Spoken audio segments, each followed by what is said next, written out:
सध्या महाराष्ट्रात रुग्णांवरती उपचार करण्यावरनं दोन वैद्यकीय प्रवाह आमने सामने उभे ठाकले आणि या संघर्षाचं रूपांतर थेट संपात पाहायला मिळालं। होमिओपॅथी डॉक्टरांना महाराष्ट्र वैद्यक परिषदेची नोंदणी देऊ नका या मुद्द्यावरनं सुरू झालेला वाद चांगलाच पेटला।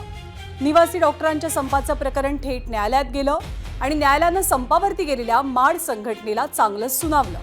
दरम्यान स्वतः मुख्यमंत्र्यांनी सुद्धा ॲलोपॅथी आणि होमिओपॅथी दोनही वैद्यकीय शाखांची गरज अधोरेखित करत तोडगा काढण्याचं आवाहन केलं।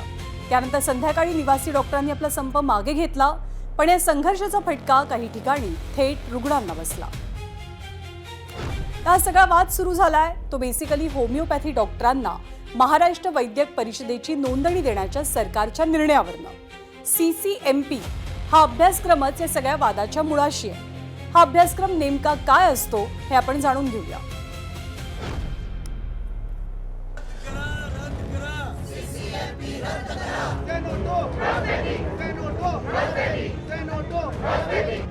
होमिओपॅथी म्हणजे गोड लागणाऱ्या आणि साबुदाण्यासारख्या दिसणाऱ्या गोळ्यांचं औषध, तर ॲलोपॅथी म्हणजे वेगवेगळी कडू गोड औषधं, कधी वेगवेगळ्या टेस्ट, कधी अनेक प्रकारचे उपचार हे आपणा सर्वांनाच माहिती आहे। पण एरवी साबुदाण्यासारख्या दिसणाऱ्या गोळ्यांचं औषध देणारे होमिओपॅथी डॉक्टर आता ॲलोपॅथी डॉक्टरांच्या खांद्याला खांदा लावून सर्व प्रकारची औषधं देणार। CCMP या अभ्यासक्रमामुळे ते ॲलोपॅथीच्या औषधं देखील देतात आणि आता सरकारच्या निर्णयामुळे भविष्यात अशा डॉक्टरांची संख्या वाढू शकते। हे CCMP नेमकं काय आहे असा प्रश्न निर्माण होणारच। CCMP हा सर्टिफिकेशन कोर्स आणि मॉडर्न फार्मॉलॉजी याचा शॉर्ट फॉर्म आहे। हा 1 वर्षाचा अभ्यासक्रम आहे। नाशिकच्या महाराष्ट्र आरोग्य विज्ञान विद्यापीठाकडून हा अभ्यासक्रम घेतला जातो। वेगवेगळ्या लेक्चर्स, केस स्टडीजच्या अभ्यासासह प्रत्यक्ष फील्ड व्हिजिटचाही यात समावेश असतो। एकूण 600 तासांचा हा अभ्यासक्रम असतो। त्यामध्ये 300 तास हे थेरी आणि 300 तास प्रॅक्टिकलचा समावेश असतो। थेरीचा भाग 75% आणि प्रॅक्टिकलचा भाग 25% असतो। हा अभ्यासक्रम यशस्वी केल्यानंतर होमिओपॅथी डॉक्टरांना प्रमाणपत्र दिलं जातं।